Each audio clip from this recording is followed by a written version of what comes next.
And thanks for being here today as we talk about housing, zoning, and permitting. First, I want to thank the group of stakeholders we have here today representing municipalities, businesses, nonprofits, and home builders who are here because we all agree we need to make building housing easier, faster, and more affordable in Vermont. As you all know, housing has been a top priority for my administration since I became governor. 6 years ago, I proposed and worked with the legislature to secure a $37 million housing bond, which at the time was the largest investment in housing the state has ever seen. And it leveraged almost $200 million more in private investment. At the time, we thought it was a pretty big deal, but it quickly became clear it wasn't enough. That's why when we first began receiving historic federal funding 2 years ago, I said we must continue to make housing a top priority, and we were successful in getting the legislature to agree. We now have what would have been an unthinkable amount of money just 6 years ago, dedicated for housing to help address our critical need. But as I and many here with me today have said, money is only part of the answer. We desperately need to make it easier to build homes in our state in the places that need it most. Many of the decades-old regulations we have in Vermont at both the state and municipal level were literally designed to have the opposite effect. They were written at a time when Vermont was growing too fast, and their goal was to stop building. Well, they were successful, given a majority of Vermont's housing stock was built before 1960. But it's now 2023, and our problems are not the same as they were in 1973. So it's time we make meaningful, smart changes to address the problems Vermonters are facing today. You can talk to almost any home builder or developer, and they will give you an earful about how difficult and costly we make it to build the homes we know we need. S-100, as originally passed by the Senate Economic Development Committee, struck an important balance to bring many stakeholders together and make improvements at the local and state level. And I want to take the opportunity to once again thank Senator Ram Hinsdale and members of the committee for their hard work on the bill. Now, not everyone was thrilled with every component of it. For example, there were pieces that were a big give from municipalities. And I personally would have liked to have seen the Act 250 changes go much further. But the bill was crafted in a way that acknowledged both the state and municipalities have to give a bit and have a role to play.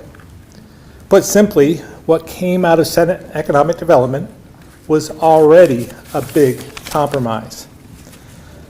Unfortunately, the changes offered by Senate Natural Resources have put this balance in jeopardy.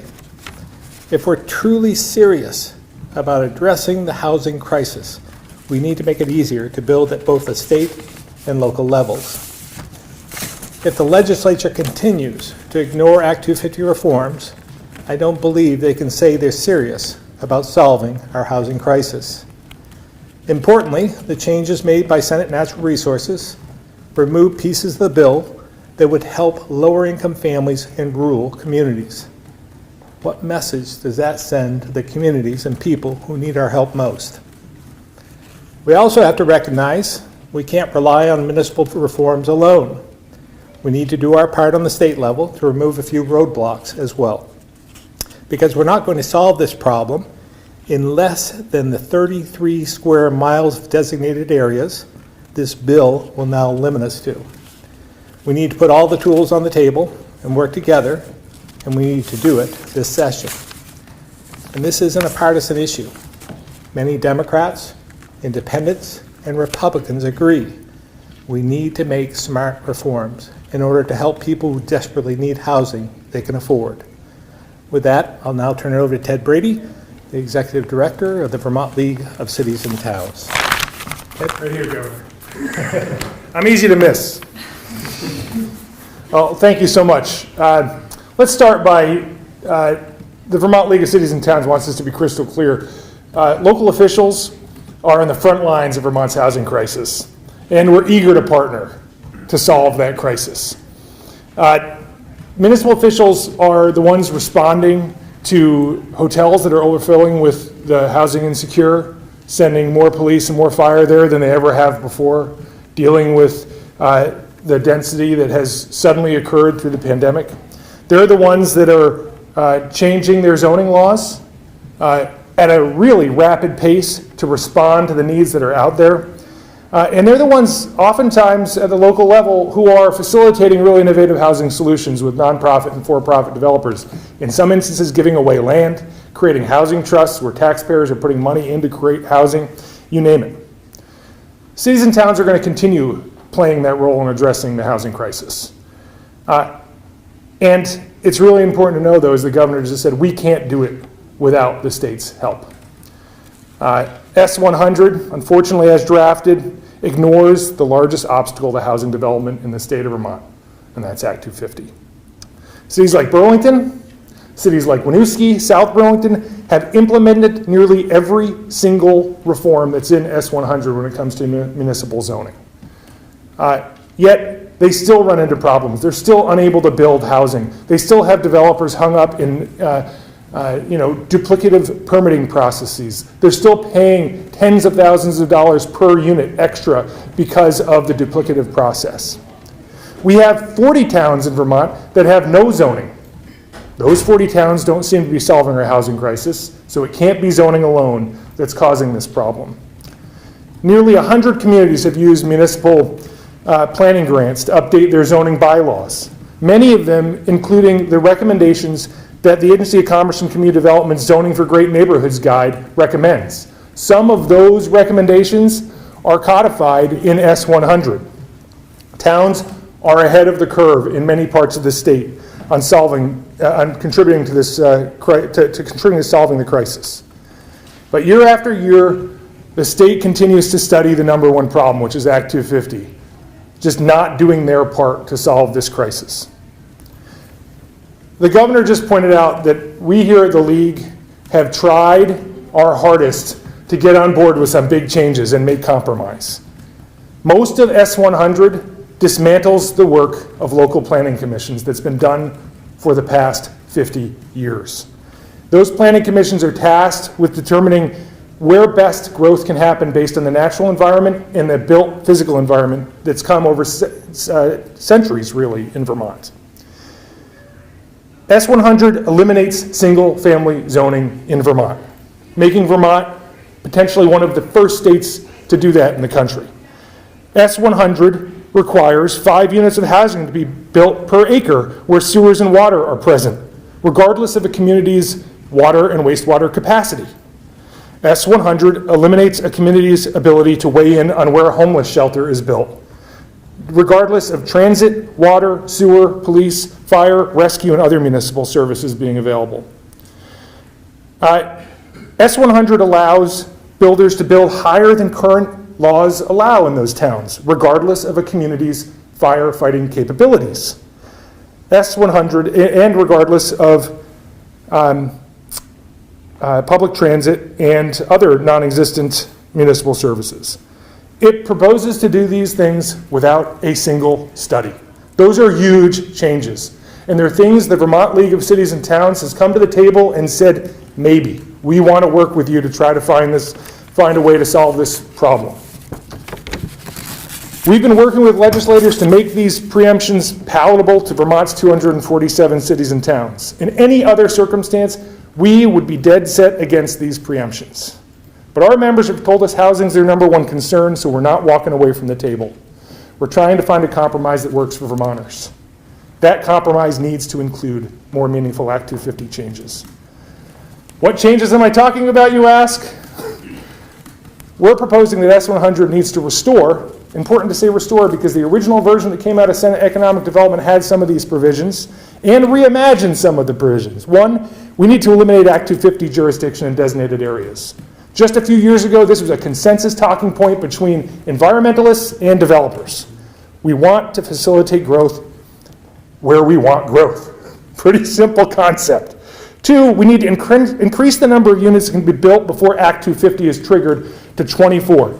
Did you know? I don't think most Vermonters know that there's this thing called the 5-5-10 rule, which means you can't build 10 houses in 5 years within 5 miles of each other. Why? Why 5 years? Why 10 houses? Senate Economic Development suggested a modest increase to 24 units. We need to get back to that. And not just in what the governor pointed out is those 30 some odd square miles in Vermont. We need to eliminate the ability of any 10 people to appeal a zoning permit. When a town democratically determines that housing can be built somewhere, there's no need to allow someone to appeal a development that meets the town's democratic process. We need to reduce the appeals based on character. Character appeals invite discrimination for no other reason than development is different, and worse yet, the people in that development are different. And finally, we need to delegate Act 250 review to municipalities with robust planning and zoning capabilities. Mayor Weinberger, the cities of Southbrook and Winooski, gave just that proposal to the Senate in the last couple of weeks. And it's only appropriate that we do that.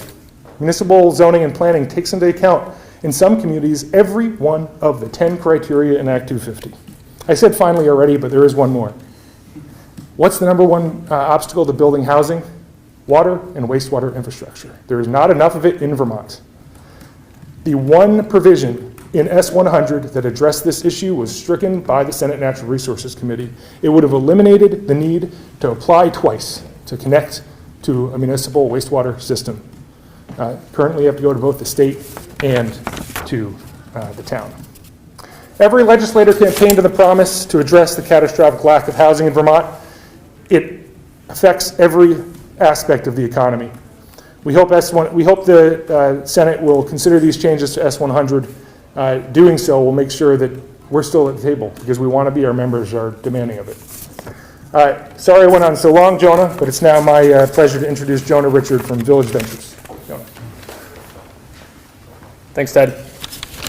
Good afternoon, folks. My name is Jonah Richard, and I'm a developer of small-scale real estate projects based out of Fairleigh. I focus mostly on housing projects between 2 and 20 units located in our denser village centers. Next month, my team will be putting the finishing touches on a 9-unit housing project in Fairleigh. While very exciting, it calls into question, what are we doing next? As it exists today, Act 250 effectively precludes us from developing another small-scale project in Fairleigh as a result of the 10-5-5 rule. Of course, as Ted mentioned, the 10-5-5 rule is one of 12 triggers for an Act 250 review if a developer creates 10 or more housing units in a 5-mile radius in 5 years. So having just developed 9 units on Main Street in Fairleigh, I cannot so much as build a 2-unit duplex in town within the next 5 years without triggering Act 250. For those unfamiliar with an Act 250 application, it's a very time-intensive and potentially capital-intensive process. The application itself is easily a 100-plus hour endeavor and requires additional submissions such as soil evaluations and noise analyses. These supplemental requirements all cost money that may ultimately go to waste should the application be rejected. As a small developer with 0 staff, I don't have the capacity to put that amount of time and capital at risk just for a 2-unit project. So instead, I have 3 options. 1, tackle a larger project in Fairleigh that justifies going through an Act 250 review. 2, look outside the 5-mile radius for a new project. Or 3, stop building. Option 1, going bigger, is difficult for smaller developers. Larger projects are obviously more capital intensive. We're talking roughly $2 million in equity needed for a 25-unit project in today's market. And that's just not feasible for many. More importantly, these larger projects don't always fit the character of our village centers. And they certainly don't solve the problem of filling in the numerous small vacant lots peppered throughout our towns. I ended up choosing option number 2 for my next project, finding a site 6 miles away in Bradford to create 6 units. But this isn't a long-term solution, and I cannot realistically move further and further away with each subsequent project. Unfortunately, developers quickly end up at option number 3. They stop building smaller projects. And in doing so, we collectively lose out on the creation of the small-scale buildings that give our towns their character and charm.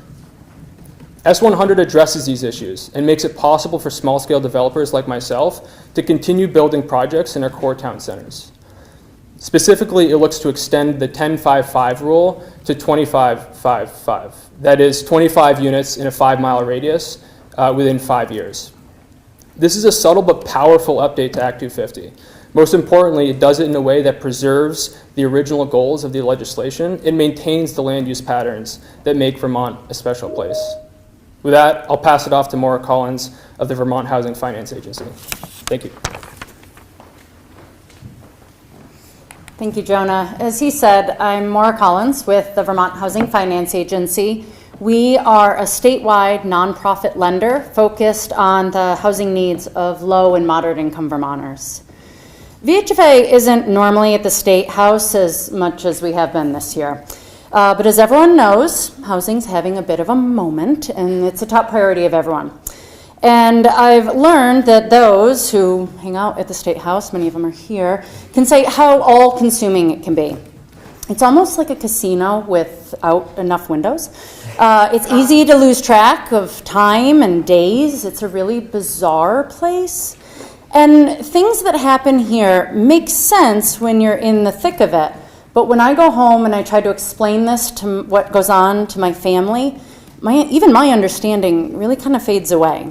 For example, when the legislature began, I was very optimistic that we were going to make meaningful progress on making housing more affordable and accessible because lawmakers told us that they all heard the same things on the campaign trail.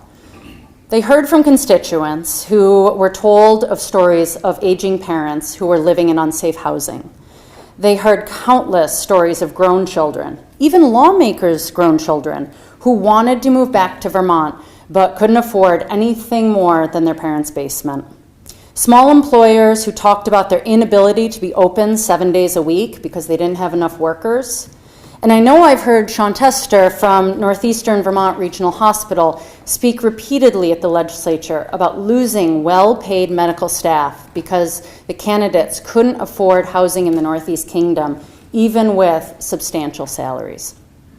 And organizations focused on racial equity have repeatedly talked about the disproportionate negative impact that the housing market is having on the people they serve. And it's not just stories. The data backs these Vermonters up. Last year, the largest jump in home prices since the tax department started collecting the data in the 1980s. Half of the new homes listed with realtors now cost over $550,000. And if you're a white Vermonter, you are 3 times more likely to own your home than if you're black. Renting in Vermont is no better. The prices of building affordable housing has increased by more than 30% over the last few years. And demand for all types of housing is growing because the rate of people moving into Vermont since the pandemic began has almost doubled.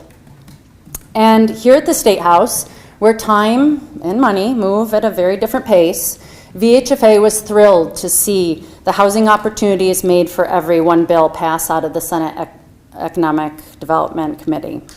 This was a smart growth bill that balanced the needs of animal habitats with human habitats.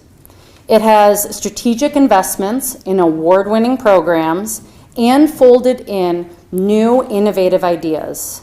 And as a key provision, it changed Act 250 to allow for up to 25 homes to be built before needing a state permit, which was an increase from the current limit of 10. And as the bill is winding its way through the process, you've heard, it's evolving. And its broad statewide impact is now being limited to only a few select communities. It's looking more and more like the legislature wants to concentrate dense, affordable housing in our downtowns, which limits opportunities for newer Vermonters who are far more likely to be people of color. It also leaves our smaller rural towns behind, further exacerbating the urban-rural divide that Governor Scott has long talked about. When we go home to our families or our constituents, I wonder how we're supposed to explain this outside of this building. Maya Angelou said it perfectly. We do the best we can until we know better, and when we know better, we do better. We know better, it's time to do better. Oh, I'm sorry, was a little wrapped up in my moment. I'd like to introduce Catherine Dimitrick, the Executive Director of the Northwest Regional Planning Commission. I'm sorry, Catherine. I'll probably get wrapped up a little bit too. As Maura said, my name is Catherine Dimitrick. I'm the Executive Director of the Northwest Regional Planning Commission, and I'm here representing the perspective of the 11 Regional Planning Commission directors across the state. Regional planning commissions, in the absence of county government in Vermont, really serve as a connection between municipalities and state and federal government. We augment local capacity with our staff, and we see issues like housing from both a regional perspective and a statewide perspective. As part of this effort, Northwest Regional Planning Commission, with an initiative in our region called Housing for All, the Working Communities Challenge, recently completed a housing needs analysis of Franklin and Grand Isle counties. If I could summarize the results of that analysis, it said, we need more housing of all types, and we need it now.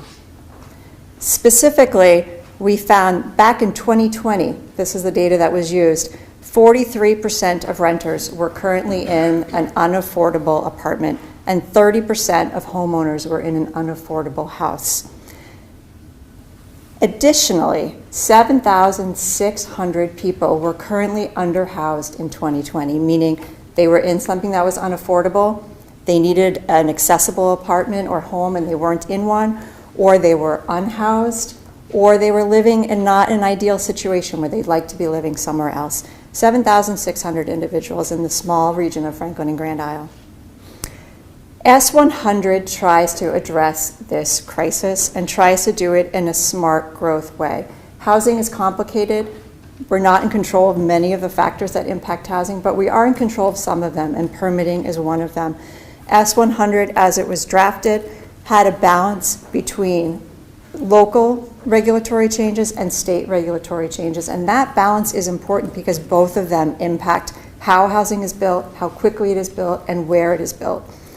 S100 addressed smart growth principles by making it easier to build in our growth areas. It sets goals so that we could track progress in meeting Vermont's housing crisis. It respects our state land use goals, and it supports other goals that we have as a state, like our climate goals. By encouraging dense housing, it helps facilitate public transit, biking, walking, vibrant communities where people want to live and stay.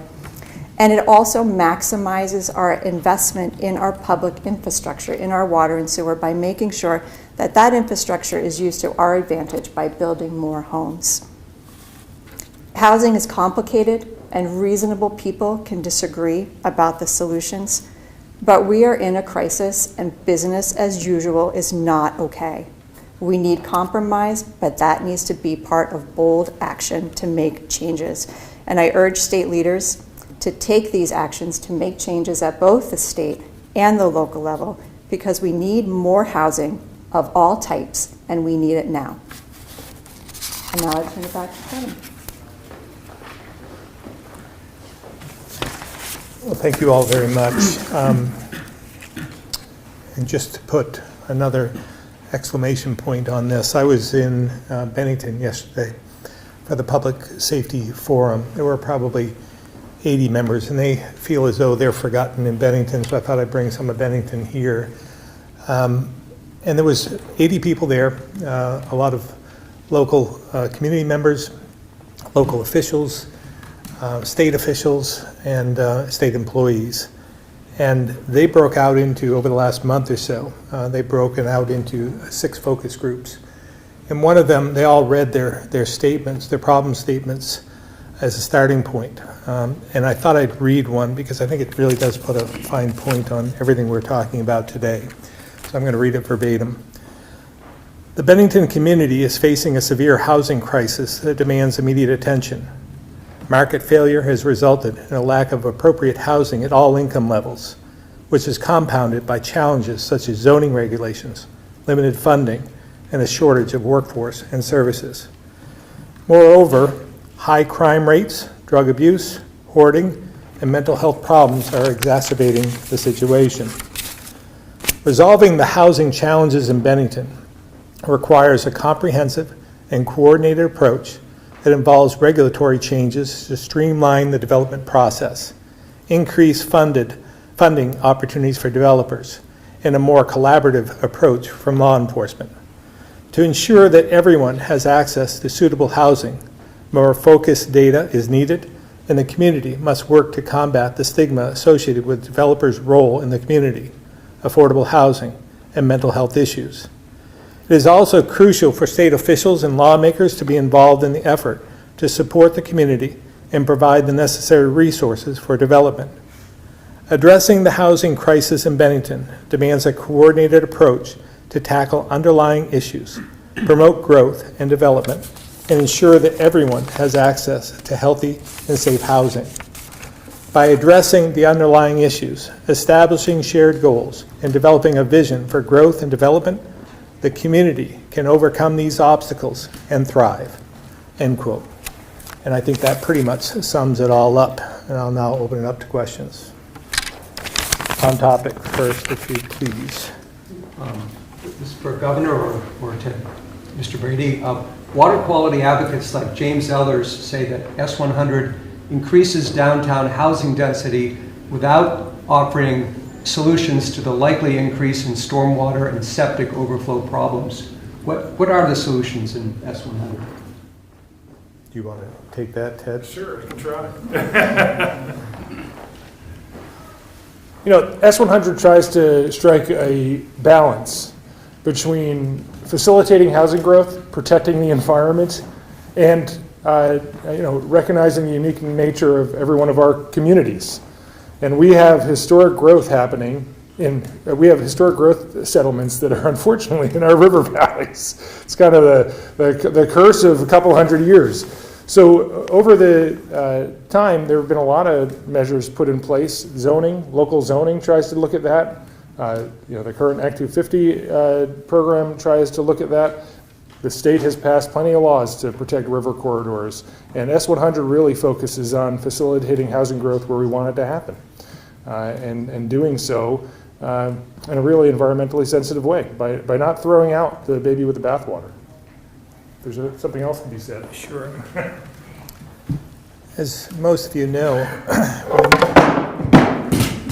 I did it. I'm not going to try and balance that. let's see how we do here.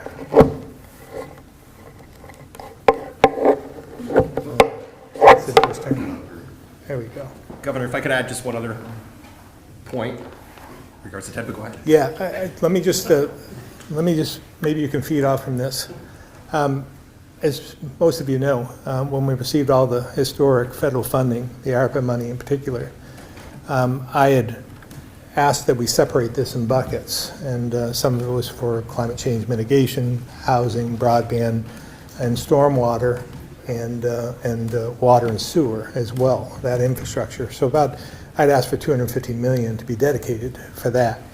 And we were mostly successful in doing that, and so we have a lot of money that is available right now to upgrade some of the sewer systems and so forth. Now, we also have other money that is flowing in, the IIJA and so forth, bipartisan infrastructure bill that passed the Congress. So that's going to bring even more money. But here's what we have to watch out for, and something that I warned about like 3 or 4 weeks ago. And some scoffed at this because I said, we need to watch for the match money that we're going to need in future years for this stormwater, water, infrastructure, and roadway projects. And some had said, well, we do this all the time, we'll be able to do it, and the legislature happens to agree with you that we need this money set aside for our match in the future years so we don't run out, so we can keep this economy going when there's a downturn in the economy, and there will be a downturn in the economy. So at that point in time, we didn't hear much. I mean, I was hearing some from the legislature on this, and it appears that's happening. As before, I think we'll hear about it more in the next couple of days, but they're not going to provide the match money that we need in outlying years. They might go for next year and maybe the year after, but next year. But that's not going to do it. We need to put this money aside so we make sure we have the money we need for these investments that are critical for the housing that we need as well. That includes, again, water, sewer, and stormwater. So that would help address these needs as well. You nailed Sure you don't want to add anything else? S100's always been a bit of a tenuous, fragile bill, the compromise going forward. Are you sort of laying out today that if the legislature doesn't reverse, or the Senate Natural Resources Committee doesn't reverse course on the changes they've made, that you're pulling your support, you're kind of pulling out of that compromise? It didn't sound so fragile when it came out of the committee. They had a press conference on it. Many of our folks were involved, and I think the LCT was there as well. Everyone was singing Kumbaya. This is something that we could all get behind. It didn't get fragile until it entered Senate Natural Resources. So there's still an opportunity to turn that around. It has not. It hasn't gone to the floor yet. We're hopeful that they will have second thoughts about this. But suffice it to say, I think I said it last week, I'm with VLCT on this. We need meaningful reform now. So we'll see what happens with the bill. I'm not going to threaten anything, but at the same time, we have a once-in-a-lifetime opportunity here. And if we all agree that there is a housing crisis here in this state, then when there's a crisis, you have to do extraordinary things. Governor, can you, or maybe it's a question for Maura as well, explain, should this bill pass in its current form with the 25 by 5, which sunsets after 3 years, I believe? 2 years, I believe. 2-year pilot. 3 years. Can you just explain or help us visualize what types of housing we won't see? Like what physically, I like more as casino analogy, like what will this not do? Well, again, I think between the two of you, I think you explain some of what we see, but. I think it's hard to talk about. You'd have to talk with different housing developers to know exactly what they have available to them. Land is expensive, and land connected to sewer and water, as we've talked about, can be expensive. We have long-standing housing policy goals of smart growth, and I don't see that changing, and S100 largely protects that in terms of really concentrating. Of the 54 pages of the bill, it's largely focused on the designated areas that the state has, where municipalities have taken the time and gone through a thoughtful local process to design where it wants to see housing. And so when builders have opportunities to find a piece of land, especially when it's affordable housing, it's often connected to public transportation, it's served by water and sewer, and also often adjacent and nearby jobs and amenities like schools and hospitals. We want to encourage that kind of growth and development. And so to artificially limit the housing developments to a number like 9 units does not seem to follow the same kind of smart growth principles that we need to embody to address climate change, where we can encourage density and as much density as possible. If it's possible to go up 1 more floor and add 3 more units of housing, we should do that, because going vertical is going to have far less stormwater runoff implications and encourage the kind of density that we often want to see in Vermont. And if there was an inability to go up 1 more story because a developer felt capped at 9 units, for the reason Jonah described, they can build more than 9 units, but when you're taking on tens of thousands of dollars of permitting fees, when you're taking on the risk of 6 months or longer in drawn-out permitting process, it is an economic decision the developers have to make. And I think that especially small developers get really crunched in this way. As an affordable housing funder, we are very used to working with a lot of the same applicants for our government-sponsored programs. And they are sophisticated, mission-driven, wonderful organizations that are the backbone of our communities in the state. And yet, it was VHFA that came out with the estimate that we need 30,000 to 40,000 more homes in the state. That means that we need to about triple the amount of homes we're bringing online each year. And that means that we need more participants in this marketplace. We need more developers, smaller developers who know these communities, Jonah knows Bradford and Fairleigh far better than I ever will, and I trust that developers like that who are embedded in our downtowns will work through the local process and should have the ability to increase density and build the kind of housing that those communities have planned for and honor those voters in that community who have designed those areas. And so I think you'd really have to talk to each developer to know what the opportunities are that they're sitting on, waiting for with an opportunity like this. I guess my only other question, maybe this is for the governor too, but Maura, you mentioned at the beginning of the session there was this shared understanding that housing is our main priority. Where did this conversation fracture? When did we start seeing these divergent visions of what housing should look like? Room 6, I think.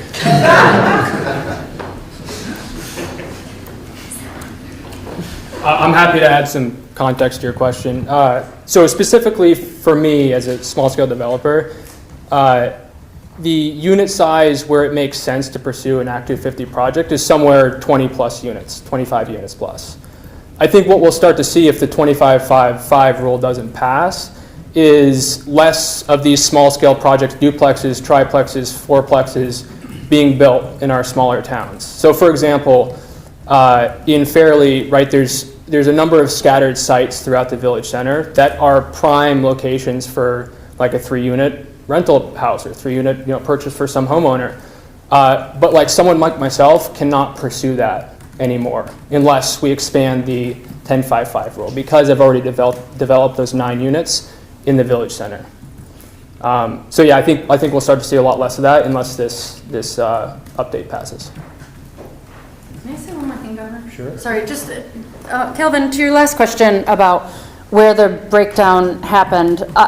I would say that anyone who does spend time in this building is very familiar with the trade-offs and the compromises that happen. And I am very concerned when I hear stories and hear narratives that are pitting these two committees against each other as if there was, housers versus environmentalists. Why VHFA has been so excited about S100 is we see the way that this is going to help our environment by concentrating most of our development in downtowns and encouraging the density that smart growth principles champions. And so I see this bill, when it came out of the Housing Committee, as one that really champions locational efficiency. We've all heard the stories about the impact of climate change from transportation and from driving and having, not to mention the time and cost to our families and our mental health by having to be on the road because we have to live further and further from where our jobs are.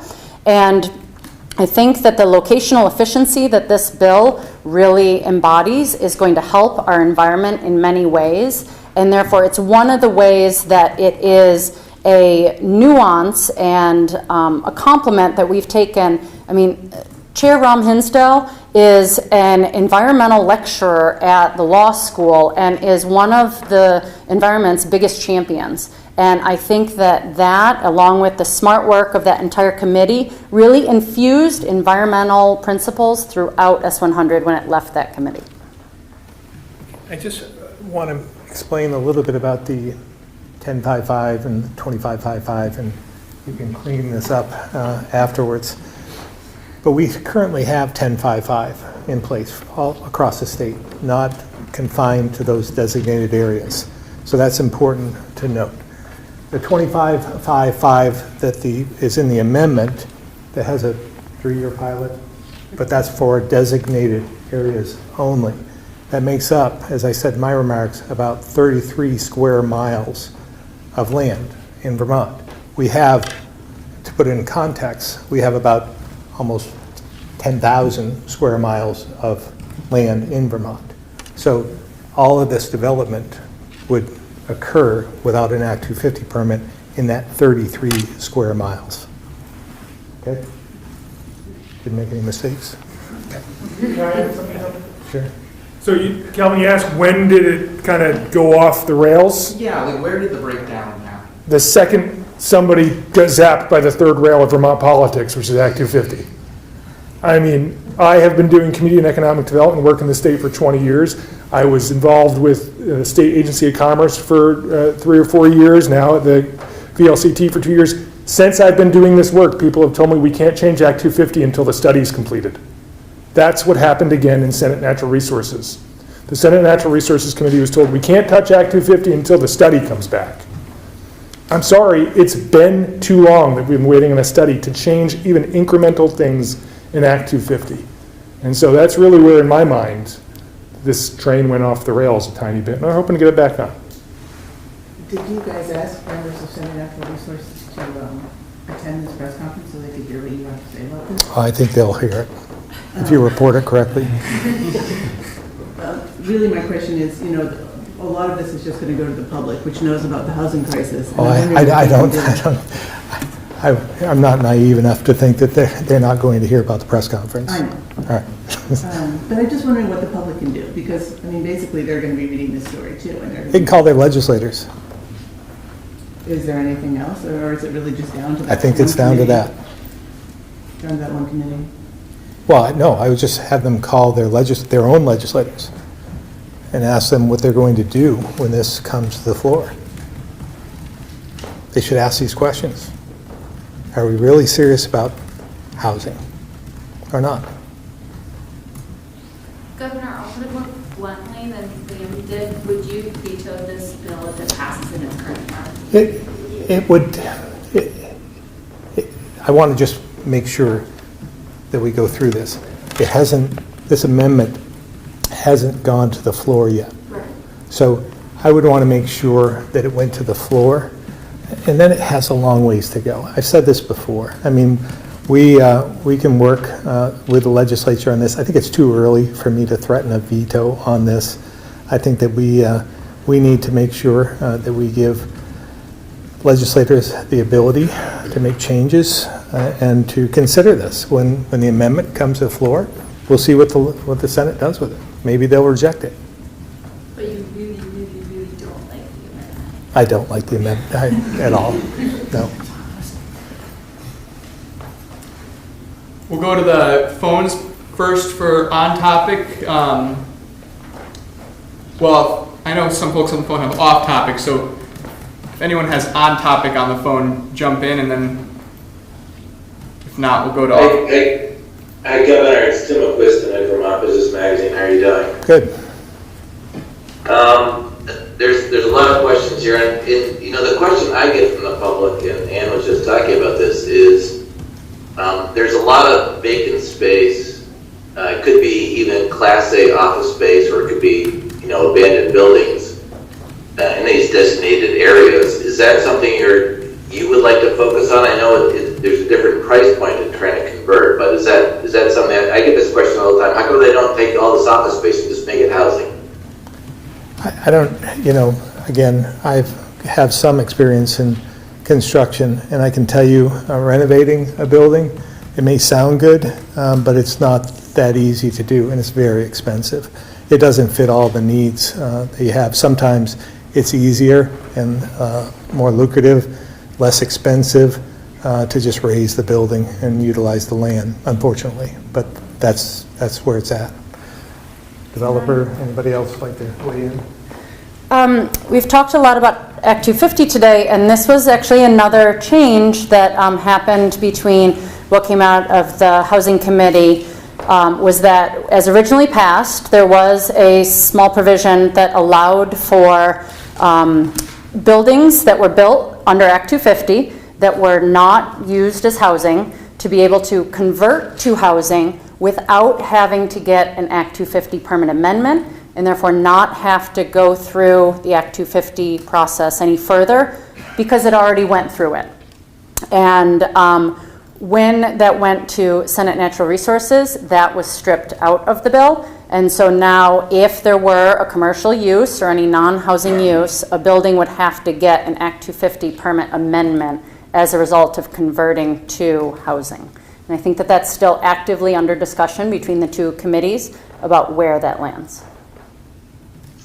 The other follow-up I had, Governor, was on, no one would like to raise this inspector, but on rent control. As you know, the renters are really getting hammered in this supply and demand situation. And they're, you know, the renters are paying more for rent than I'm paying for my mortgage. Is there any relief in sight for those people other than this process of building more housing, which of course will take years, and meanwhile they got to make their rent next month? Well, again, I think that I've been opposed to rent control, but I will say and reiterate, passing common sense reform like this will streamline the process and get those housing units built much more quickly than if you have to go through an Act 250 Act 250 process in order to accomplish that. So everything that we're trying to do here today, everything we're talking about today will streamline this and put this money into place and build the units that we desperately need.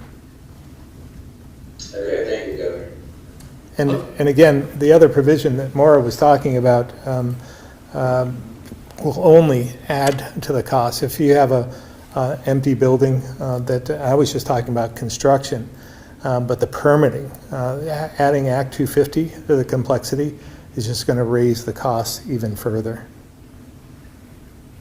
We only have a few on the phone, so we'll stay on the phones for either on or off topic, then I'll come back to the room for additional ones. So we'll go to Wilson Ring, AP.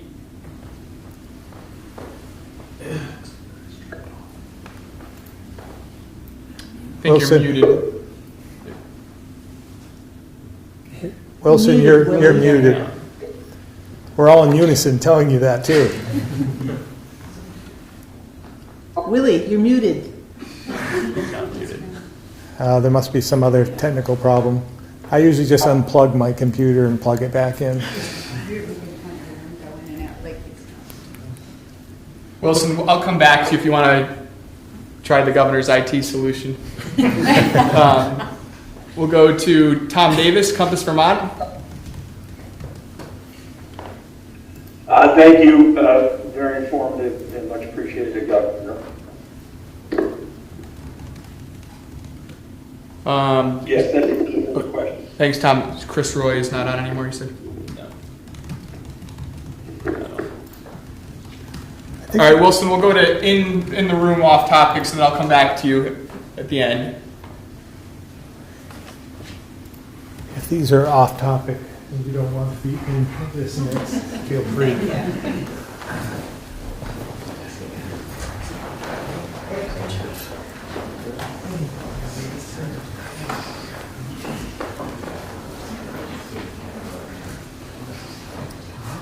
I just texted him.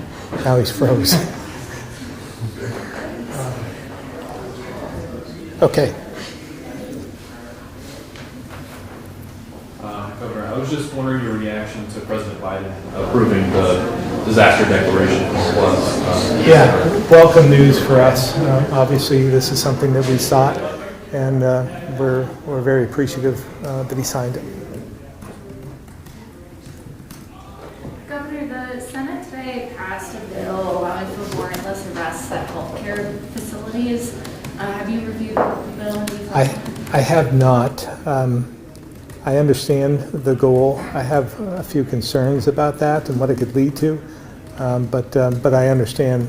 I've spoken to a lot of the ER docs and ER nurses and so forth and staff, and understand what they're trying to accomplish. But again, the far-reaching effects of that is something that is a bit problematic. So we'll work our way through the bill. I don't know it in full detail, though. What are some of those concerns? Well, it's just being able to, without a warrant, being able to do this sounds almost, unconstitutional. But I don't think it goes that far. But it's just getting to the, pushing the envelope a bit, I believe. Treasurer of P-Check and several Senate lawmakers are working on a bill. I think it should be in the Senate this week. Vermont, VT Saves, Vermont Saves, essentially a IRA-style retirement account for Vermonters that don't have that option through their current employer. Is that something that you'd support? Is it mandatory? For employers, yes. There's no opt-out provision in that? There is one now. For employers, We don't know. Its employees can opt out, and it's made its way for employers who don't currently have a retirement plan for their staffing. Well, I like the non-mandatory provision in that, the ability to opt out, whether it's, and we'll see whether it's for employers, employees, and so forth. I haven't seen the bill or the concept yet, but if it was a mandatory provision throughout, I might have some issues with it, but again, this is something we've been trying to do with paid family leave, as you might remember, with our voluntary program. So it's something that maybe should be considered when they're building their paid family leave proposal.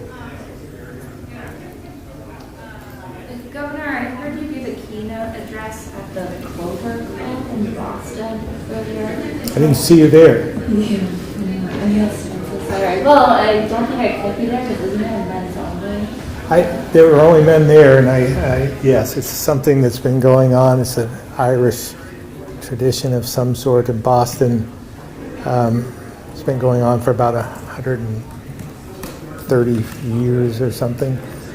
So I was, a Vermonter had reached out to me, a business owner in Vermont, and is involved in the organization, and asked me if I'd speak. I was going to be down in that area. I was at my daughter's building a stairway for her on Saturday. So I said I would stop on the way back. So I did partake in that. Do you think it's really kosher to have men's only? Well, with the remarks that I gave, I'm hoping, I talked a lot about respect and civility and trying to treat people better and some of the problems of the world and the polarization that we're seeing in politics and so forth. So, from my perspective, getting that message out to anyone who wants to listen is important in these days. So, but as far as the club is concerned, I don't think they would start anything like that today. It's kind of a tradition. I know we have there's a club in Barrie, I think the Mutua. I don't know if they're still an all-men's club. It's an Italian club. It's just part of the tradition, and I know a lot of the wives of members of that who say, good, thank you, take them for a night. But I don't think anything like that would happen these days, and I respect their tradition. Governor, the Caledonian Record reports today that the U.S. Border Patrol cannot return or house all of the growing number of illegal immigrants crossing the Canadian border and is leaving them, or some of them, at a bus depot in St. Johnsbury. Does the state of Vermont have a role in doing anything about this? Yeah, I was just apprised of the situation late last night, and then we took action, calling the town official, the chief, and I might just ask Secretary Samuelson. I think she was involved in this, or Commissioner Morrison, but maybe one of the two of you can comment on what you found and at this point in time. We have found that the local law enforcement agencies in that area are seeing an increase in the number of folks who are seeking asylum coming into the United States. The two agencies, the Agency of Human Services and the Department for Public Safety, has done planning in the past around housing, food, and other services that are necessary, and have convened a team across the two agencies to look at the current issue based on those previous plans, and will begin work, and has begun working with the local towns and agencies in that area to both assess what's available and to contemplate what is contemplated to put in place what it will be necessary if we continue to see an increasing number. Mr. Morrison? Yes, thank you, sir. I would just add that it's important to note that we're talking about approximately a dozen people that were seeking asylum, came through the northern border, and appeared to have no plan.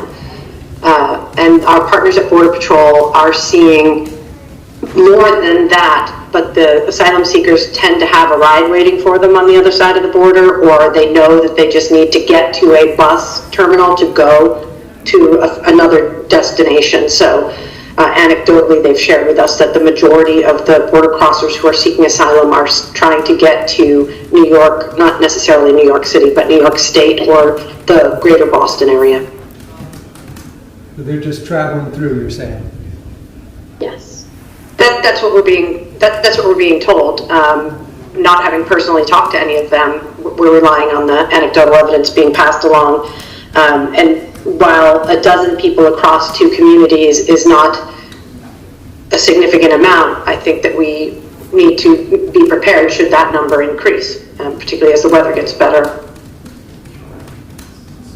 Has there been discussions with Border Patrol saying, hey, this is your problem, do something about this? That's not the way we roll in Vermont, sir. We are always collaborative with our federal partners, with our other state agencies, etc. So we have met with Border Patrol as recently as last month. My deputy commissioner was in touch with Border Patrol again last evening. So we will stay in constant contact with them to address this issue in the most humane yet responsible manner. I think we need to have some conversations on a larger scale about exactly what we're prepared to do. Thank you. A former state trooper is facing about a dozen charges, including grand larceny, stealing evidence or personal property out of a storage locker at a barracks. I'm wondering if you see any larger issues that might need to be addressed in the state police, or ways to tighten that up and prevent that from happening in the future. Yeah, well, again, an unfortunate incident, obviously, and if there's any positive that I gleaned from this was that this individual was actually turned in by his fellow troopers. So this came from information from the inside. So that gives me a great hope. I can't add anything to what Colonel Birmingham had written yesterday. I thought he was spot on, disappointed, and took full responsibility at that point. And we're prosecuting. Nobody is above the law, and so we'll see where it goes from here. Mr. Morrison, anything you want to add to that? Yes, sir. Thank you. I agree that we've laid out in Colonel Birmingham's remarks to the media the operational changes that have gone into effect after a comprehensive review of how we were storing temporary property storage. Again, these were not items of evidentiary nature. So the operational changes are laid out clearly in that email. I think there's two things I want to add to this, and I will echo what the governor said, which is that the culture of accountability at the Vermont State Police is very strong, and we have highlighted that when we release our every 6-month summary of internal affairs investigations, where historically the percentage of those complaints that are generated internally by another member of the organization is over 3/4 of the internal affairs investigations. And the charges speak for themselves. We didn't just seek to resolve this one issue of a person coming back to get their property, it's not accounted for. We went top to bottom, and the charges, and not just the number, but the breadth and depth of the charges that this former trooper is facing speaks to the seriousness with which we handled this investigation. It was an exhaustive investigation with numerous search warrants, subpoenas, and more, that you will be able to avail yourself of all the details once the arraignment takes place, and I believe that's Thursday morning. Commissioner Morrison, do you think that there are things that the department can or should do to prevent this sort of thing from happening in the first place in the future, or do you think this was more an isolated incident?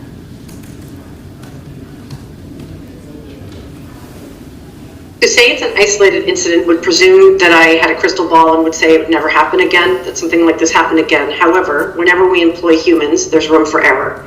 People make mistakes, and in this case, this was not a mistake. This was a determined person who was determined to commit policy violations and law violations and believed he would get away with it because of his position. I think that anytime a big situation like this happens, and even on the small ones, we should reflect on how well we're supervising people, how well we select people in the first place, and how we continue to shape the message around culture and ethical responsibility and conformance to law. So I think there's always takeaways. If there aren't, then we're not treating these instances seriously enough. And we have done a full, robust review of everything we know about this individual. And we will reflect on that and see if there's changes that need to be made. But I do think it's an opportunity for the organization to be very introspective and really strive to do better in the future. But again, I got to come back to the fact that the culture of accountability is strong in the state police. The minute it became clear that there was missing property from those barracks, an individual came forward and said, "Hey, I saw that guy with a Rolex." So that speaks for itself. Got time for maybe one more? Sure. Governor, Not for you, maybe, but I may give it to you. critics of the Education Committee bill regulating private schools say that it punishes rural towns that rely on private schools by requiring open enrollment. What do you think about this bill?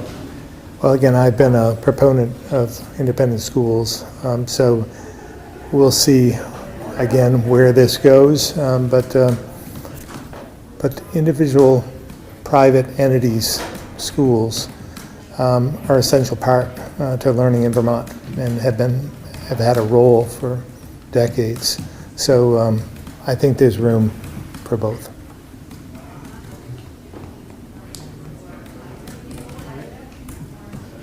Okay, thank you very much. You haven't had one over.